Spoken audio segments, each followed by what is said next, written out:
Well, hi everyone, and thank you for spending the morning, afternoon, or the evening, wherever you are in the world with me. I'm very excited to present today and be the keynote speaker on the topics of building the immersive future with empathy and how we can unlock the potential for immersive experiences, specifically focusing on children. Before we kind of go into the presentation, let me just tell you a bit about me. As I said, I'm Ukrainian and I lived in the UK for the last 12 years. I co-founded my company around 5 years ago called Musemio, and I am a creative technologist and immersive designer. What's even more relevant to the conversation that we're going to be having with you today, that I spent the last 5 years researching how children can interact with virtual environments and how we can together as an ecosystem build the experiences that help us to promote empathy. So a lot of people ask me that, Olga, why is it so important? Why do we need to think about building for children, building with children, making sure that they're involved at every single process, at every single step of the process when we are designing this new exciting metaverse infrastructure that we see the world actively living in the next couple of years? And I always just share one stat. Well, children will spend approximately 10 years in virtual reality over the course of their lifetime. And that's not just a made-up fact, it's a likelihood that's been presented by the Institute of Engineering and Technology. However, at the same time, the child-friendly VR solution does not exist. I know that the number can be quite shocking, and in reality, it is quite low in comparison how much lives we actually spend on the smartphones already. But virtual reality makes it special. It makes your brain believe that you're experiencing something for real. It allows us to experience real emotions and, most importantly, build empathy. But also, due to the power of such an immersive technology, this powerful medium can also cause a lot of problems. Unless we start doing something about it today, as we are still at the early rise, at the nascent period of this technology. So today I'd like to tell you more about the research that we've been doing with my company for the last 5 years around children's engagement, as well as the correlation between their physical embodiment, their physical movement, and how they actually perceive virtual reality worlds. We will then move into understanding the methods that I have designed to create virtual reality experiences that matters, putting children at the forefront of its design and making sure that their needs and wants are in the center. But before we begin, let's examine the current state of VR. Over the years, virtual reality has transitioned from a niche technology to somewhat mainstream phenomenon. Again, it is now being harnessed across various domains, including gaming, education, and training. What's interesting, simultaneously, generative AI has made remarkable progress as well, introducing new creative possibilities. The convergence of virtual reality and AI presents us with a thrilling frontier of immersive experiences. And I guess the most exciting aspect of this interaction lies in the potential to create truly immersive experiences. Just imagine, by harnessing generative AI that everyone is really talking about in the last half a year properly, when it's actually being adopted by masses, we can construct virtual reality environments that dynamically respond to our input, that result in high interactivity, high sense of presence, and that's what usually defines the success of virtual reality and personalized experiences.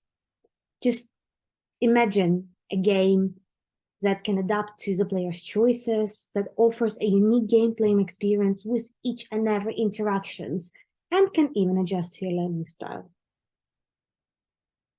However, as we venture into the possibilities of generative AI and virtual reality, we must also address potential ethical considerations. The creation of increasingly realistic virtual environments through generative AI raises a lot of concerns of deception and manipulation. It is not clear how the algorithms are being formed. We don't know who is behind the algorithms, and we don't know what kind of games we're going to end up playing in the next couple of years.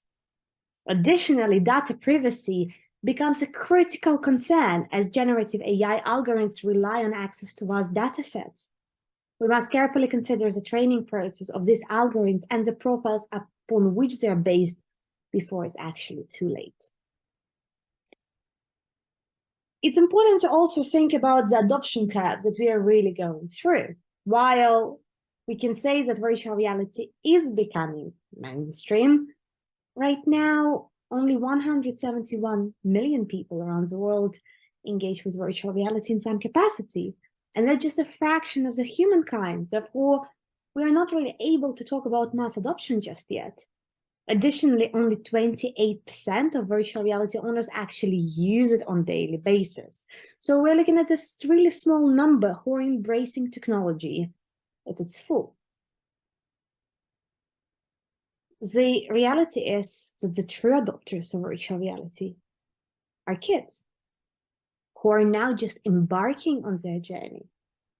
And they're using already multiplayer to build their own communities. And that's something what we're seeing a lot when we are thinking about interconnected spaces around metaverse. If for an adult it's quite hard to make a transition from physical to some kind of interconnected communication to a full immersiveness, for a child, it's something they're almost already used to. Because children are the true natives of the metaverse. As I already talked about the research, they will be spending years and years in the spaces. And I think approximately the 10 years translate to 2 hours, 45 minutes per day.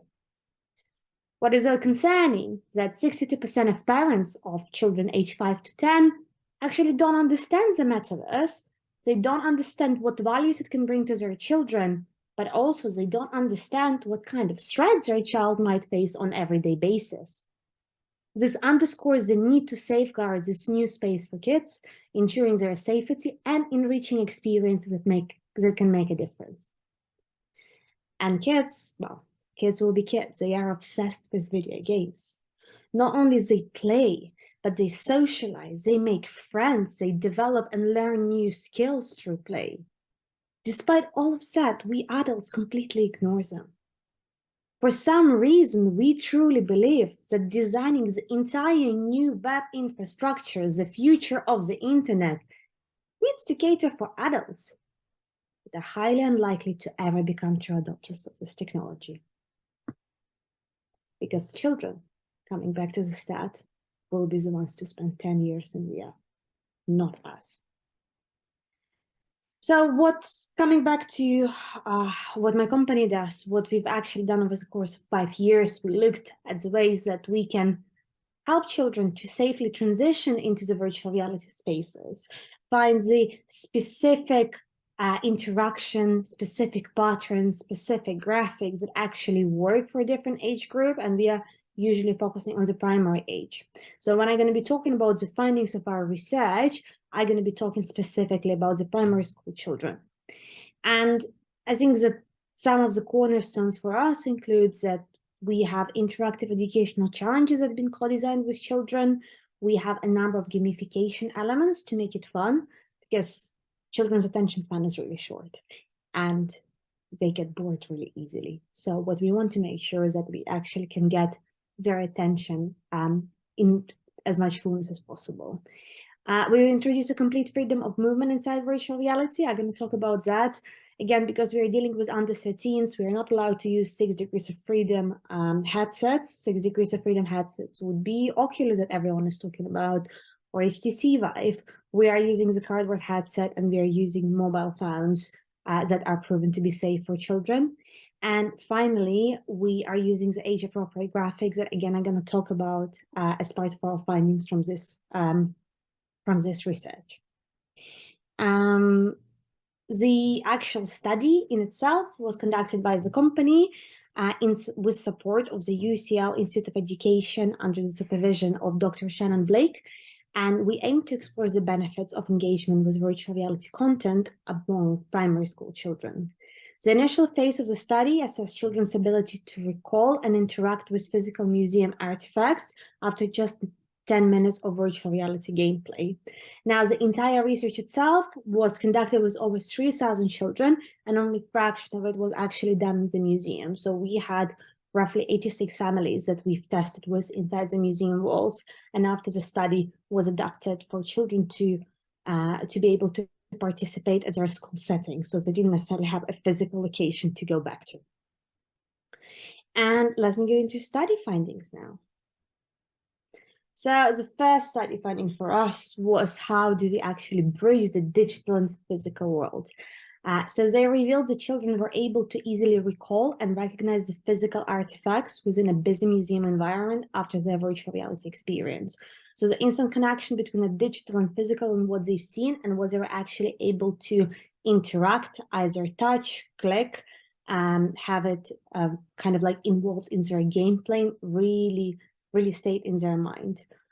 Moreover, they expressed a desire to explore the physical museum further and engage with the objects themselves. This demonstrates the effectiveness of virtual reality in contextualizing content and bridging the gap between the digital and physical world. Probably worth kind of like bringing a little of a personal anecdote here. I think this finding was particularly relevant for me because my entire Musemio journey started with my little brother actually running away from me in the museum in the middle of a very busy exhibition setting.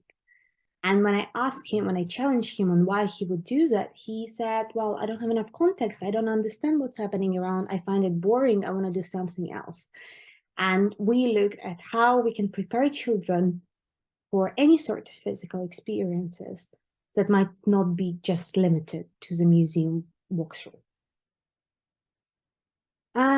The next interesting point for us was understanding children's movement. And when it comes to the immersive movement, children prefer a smooth virtual environments with a reference point. What it actually means when we're thinking about cardboard headset interactions, we usually think about either 360 video that children find incredibly boring after the first time, or we are thinking about point-by-point transportation. What we've actually managed to co-design with children is a smooth and continuous locomotion as you would get if you were using Oculus controllers, but obviously we didn't have the controllers. Again, we're using quite basic phones and the headsets themselves. So the way it works, you have a little line that is just below your horizon line that serves as a reference point. And similarly, as you would have it if you've been nauseous on the boat, you would be able to focus your attention on this line. So it creates this kind of like additional support. As a result of that, we had less than 2% of children actually feeling uncomfortable or wanting to remove the headset during our study. And additionally, it's a very controlled action. So the child needs to align the dot with a line and have to align the dot with the footsteps again before they're able to move. And then to stop, they just look back at the line. What we found is we had a continuous movement, having just this line that would start moving immediately as you just look at it with your gaze, with your eyes. Your brain would believe you're speeding up, and within a couple of minutes, you will end up feeling sick because your brain thinks that you're running at this point and your body doesn't feel like it's running because the environment around is not really changing.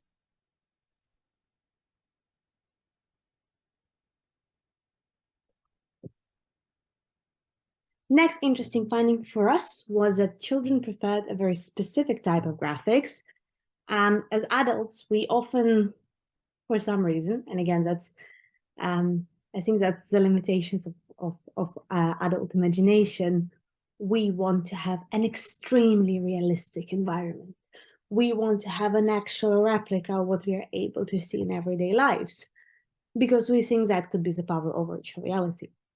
But for children, they're actually looking for a combination, for something that has a realistic feel, but has a touch of fantasy.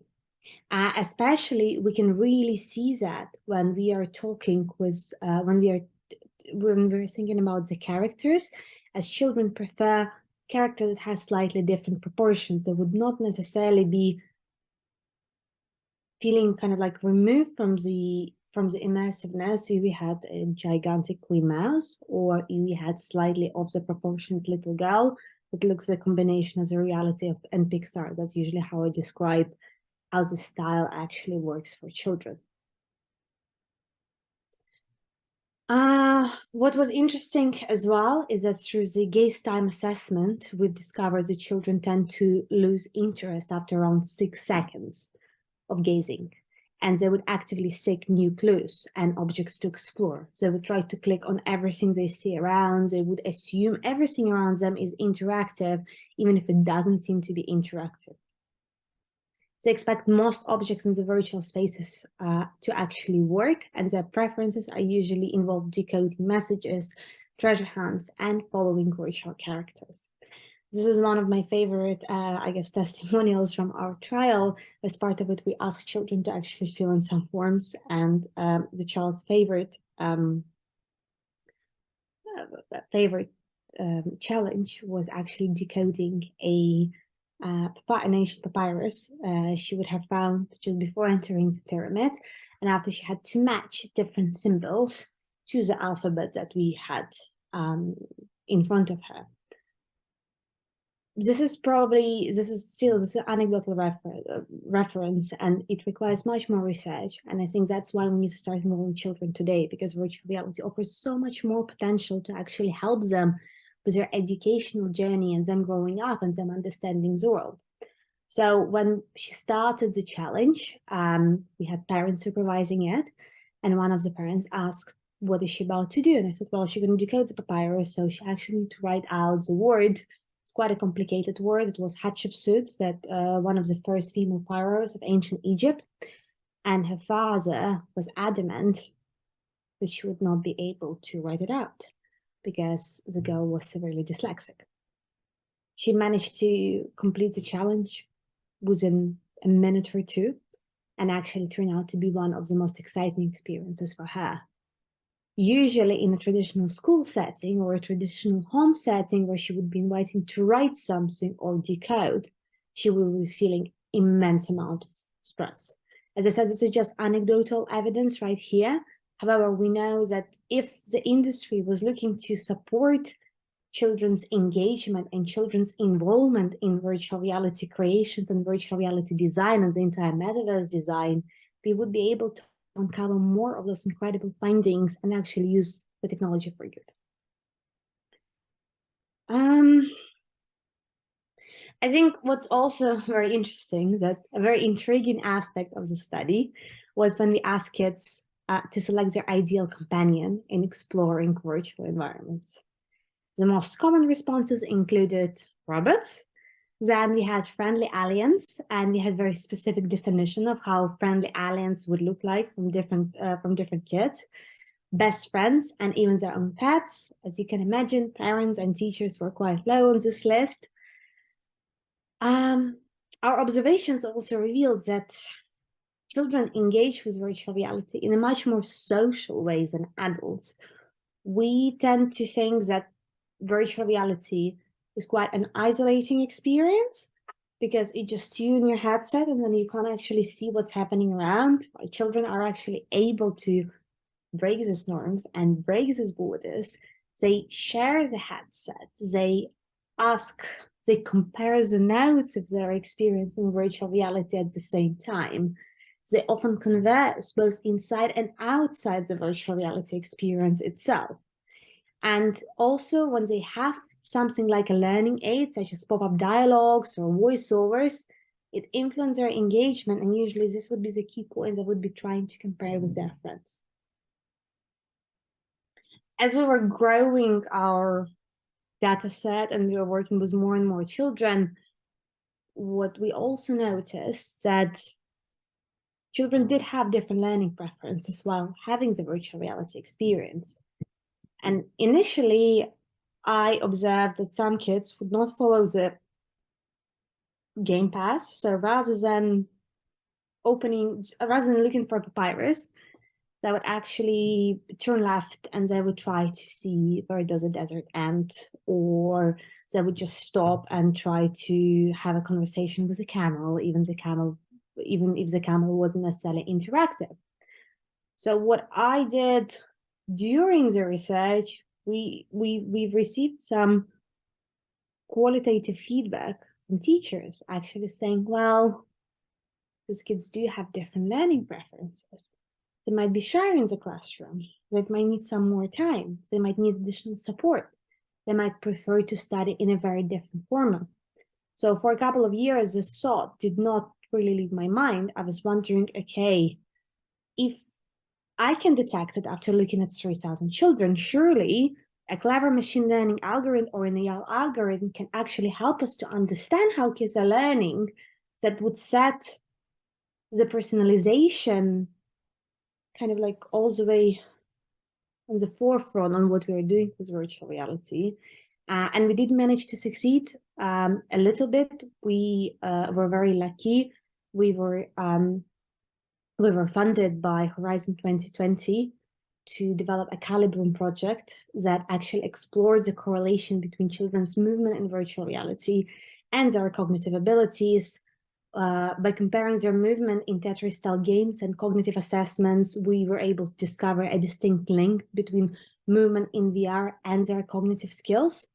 It has not only advanced our understanding of human interactions with immersive environment, as you can imagine, but it also generated an expandable data set for further studies that we currently have that advances the field of machine learning pretty much. So we are using InteractML if anyone was interested, and it's been incredible to see the correlation, but also the fact that by using something relatively simple, we can create an index score that would allow other virtual reality content producers to understand fully whether their experiences are too complicated or too easy or too boring or too interesting, and in the future adjust in the real time to the learning preferences of the child we are working with. That's the key to make experiences not only exciting, but also relevant and always interesting. There was one more point I wanted to say about that.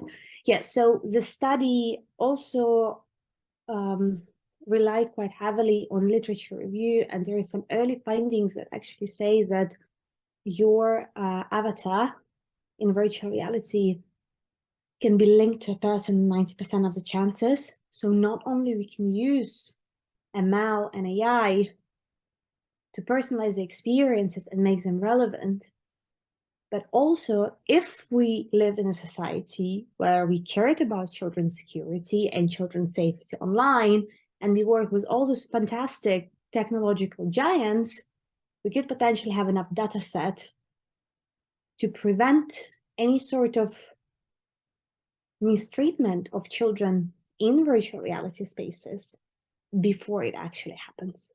Because the data that is being collected while you move, especially in 6 degrees of freedom devices, allows you to fully map out the person and understand what could be their next step, which is really scary. So it needs to be used very cautiously, but it is something that we also need to consider. And as I'm coming back to our research findings, I also wanted to bring your attention to the threats that I kind of like talked about, the threats to children's safety in the immersive worlds, as well as the mitigation strategies.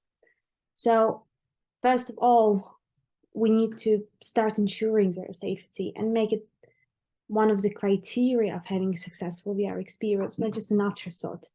We must adopt robust mitigation strategies that address potential threats and safeguard their well-being.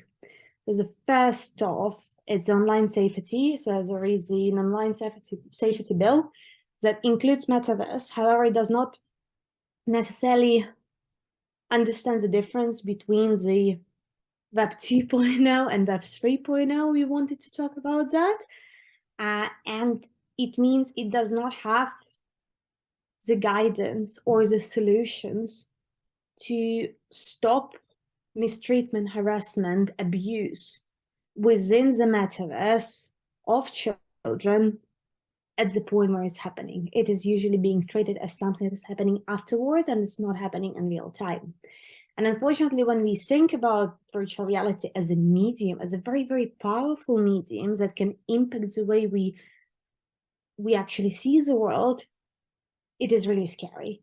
And unless we do something about it, we will either, in the best case scenario, we will alienate the young audiences from actually using it, and we will fail any kind of chances of having the virtual reality at its full adoption, or we would have a lot of children who had really, really terrible experiences using this new infrastructure that can flourish. Secondly, we should start using AI to prevent the mistakes of what we basically have now with the internet. User-driven safety features alone are really insufficient to combat harassment and abuse in the metaverse. That's when I was talking about the use of the algorithm and perfecting the algorithm.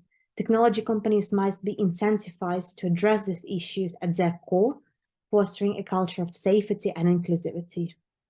And we need to proactively measure, and we need to have proactive measures that go beyond reactive solutions and place a responsibility on technology companies to actually create the safer spaces. And finally, we need to improve the way we actually make the content. And we need to start building with empathy for the next generation.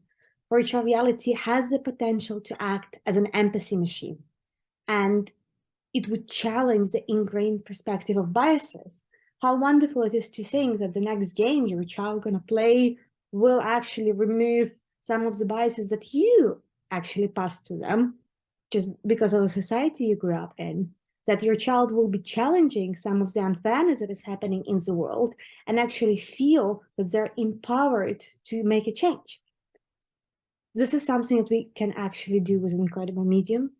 And the next part of the presentation will be focusing on the actual design strategies.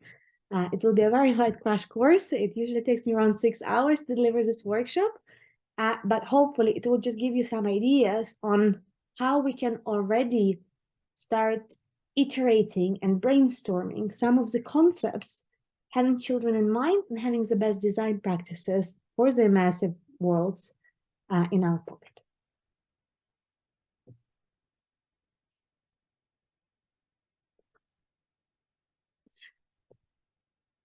So when we are thinking about creating immersive experiences, we always use design thinking, because when we are creating the game, creating the experience, creating the new reality, it is important that we do not apply a traditional linear path.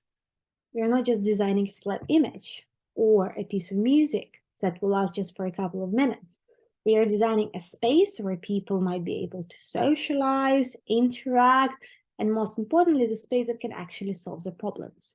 So I'm always focused on the human-centered design thinking. And if you're familiar, this is kind of the diagram of the double diamond. That's usually what you would use for the design thinking. And it has 5 steps. You have discover and define as a kind of like pre-development stage. And then you have a definition, or I would say it's kind of like iteration stage, when you are talking about different ideas, but you also are familiar who you're designing for and what kind of problem you're actually solving. And usually at this point, you will also understand the mediums that you're working with. And then the later part of the double diamond is develop and deliver, that also requires you to have a loop of iterations. It is not a traditional linear path. It means that whenever you're working with the design thinking, you're putting the person's needs and the problems in the forefront of everything what you think about. You don't design to sell your products. You don't design to make your branding stand out. You don't design just to create a gimmick. You discover the problem, you understand your audience, you define the solution, and then by working with this audience, you create an incredible experience that is relevant and that can create a really deep sense of empathy. If we wanted to break it down a bit easier, design thinking can be broken down for different questions. What is, what if, what wows, and what works. So as I already said, there are 5 stages within the process. We're going to focus on the ideate because I think that's where our methodology is most applicable. But just to quickly go through, first part is discover. You need to understand your users' needs. As I said, you're not designing for your company, you're designing for your users. To define, you need to understand their needs and the problem. So here we are creating the problem in itself, being very, very clear about who is our user. Then we ideate, we challenge assumptions, and we create ideas. Once we are done with the first part of the diamond, we move into the develop and deliver. So let's learn how we can ideate with layers of immersive. Layers is really what makes the story come to life. And there are just 4 of them. As I said, the layer 1 is a conceptual layer. It's quite close to your kind of define part of the double diamond when you're trying to identify the theme and you're trying to understand the audience. But rather than still being very broad when you're talking about the theme initially in the state of design, here you're thinking what specifically you would like to see within the virtual world. It's a very different environment and a very different feelings that you're going to be able to create if you were to create ancient Egypt inside the pyramid setting. That's something mysterious, that's something scary, that's something that can be haunting. Or if you're creating from the outside, when you're focusing on the landscape and you're actually using the landscape in itself to help you to tell the story. So that's where the conceptual layer kind of like comes from. And then when we are thinking about the audience, well, we have, hopefully by this point, and you should always have it, you have your user persona defined, so you know exactly who you're designing for. During the ideation with layer 1, you can create different audience profiles that are very, very specific, that help you to understand who are different people that you're designing for, in our case, the different children that we're designing for. A little 10-year-old girl who is a fan of chemistry experiments would have a very different expectation and excitement about ancient Egypt to a 7-year-old boy who likes decoding or who is into the history of World War II. All these user personas seem irrelevant, but the more defined your audience are at the conceptual layer, the easier it is for you to actually create the experiences that have impact. Then when we move to layer 2, as simply as it is the empathy layer that we are trying to create, and we are trying to achieve 3 things. We are trying to understand how the experience should feel, and the feeling is the overall thread that you have throughout the experience. You cannot really create a game or an educational experience where the child would feel motivated and scared at the same time. You focus on the overall feelings that the child is going from. How do you want them to start? How do you want them to feel in the middle? And what would you like them to feel at the very end they finish? Usually we recommend people thinking about different scenarios and what is the key motivation for the experience itself. That would link nicely back to the problem that you're trying to solve for the user.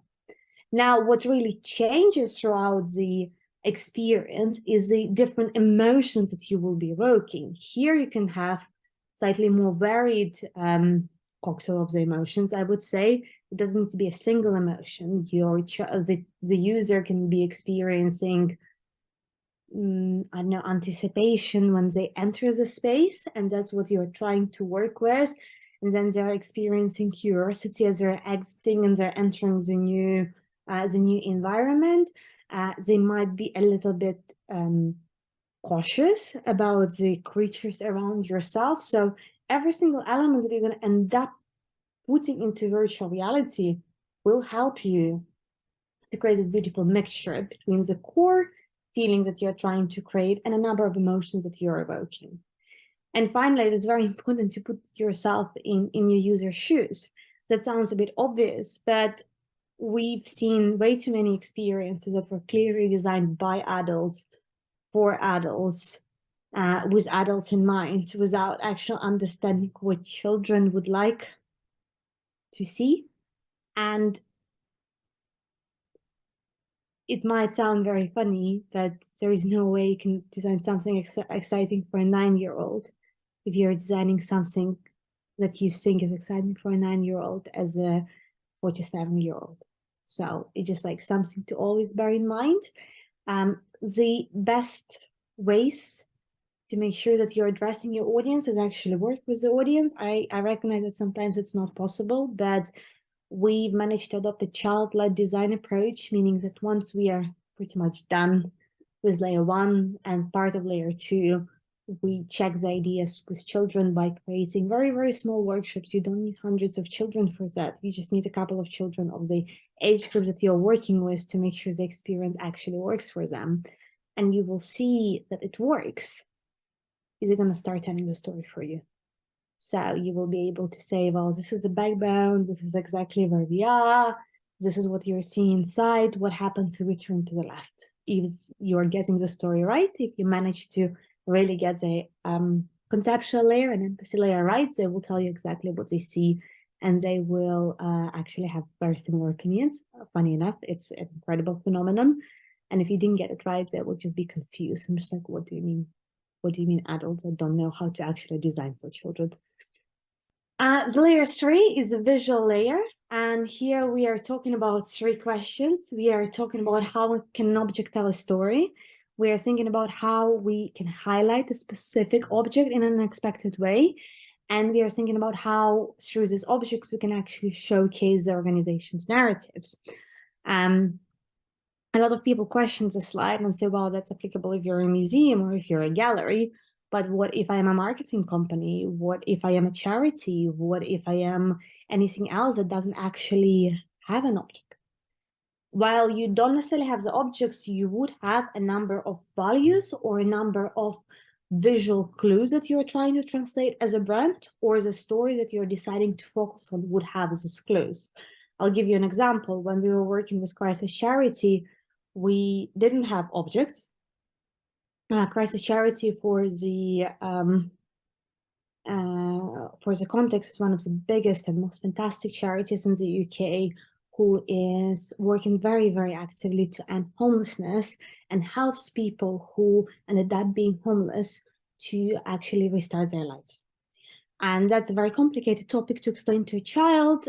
We didn't have any objects to work with, so we actually went back to members who's been through homelessness journey, and we asked them to give us some associations about what is associated with homelessness.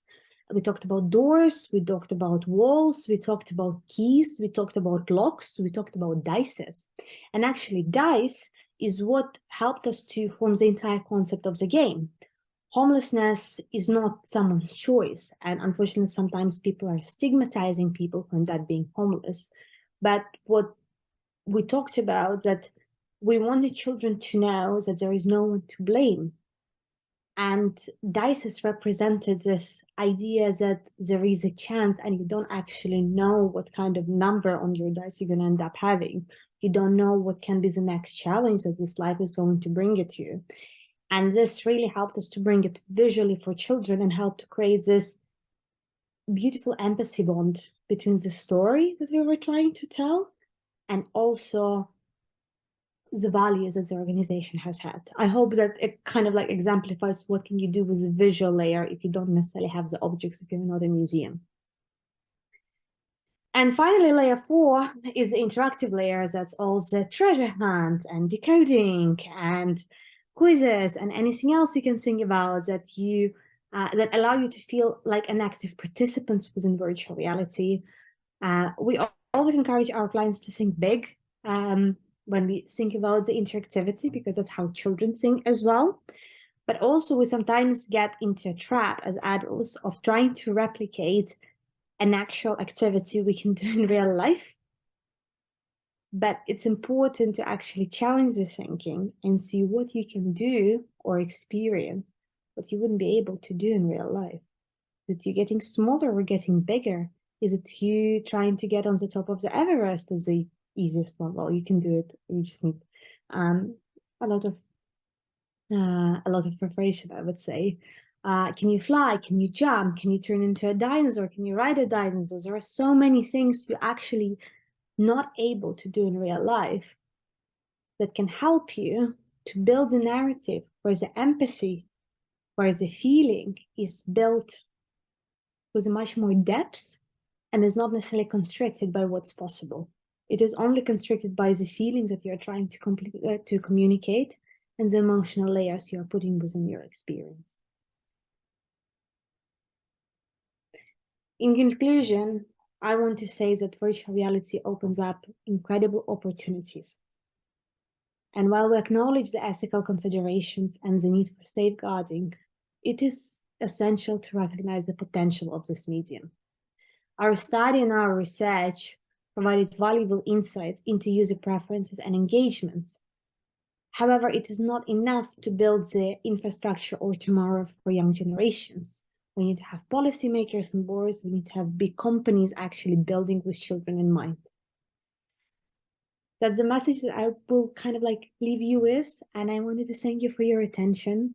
I hope we all can embrace the future and ensure a safe and enriching metaverse for the next generation. Because, you know, they will spend quite a bit of time in this new world. Thank you very much.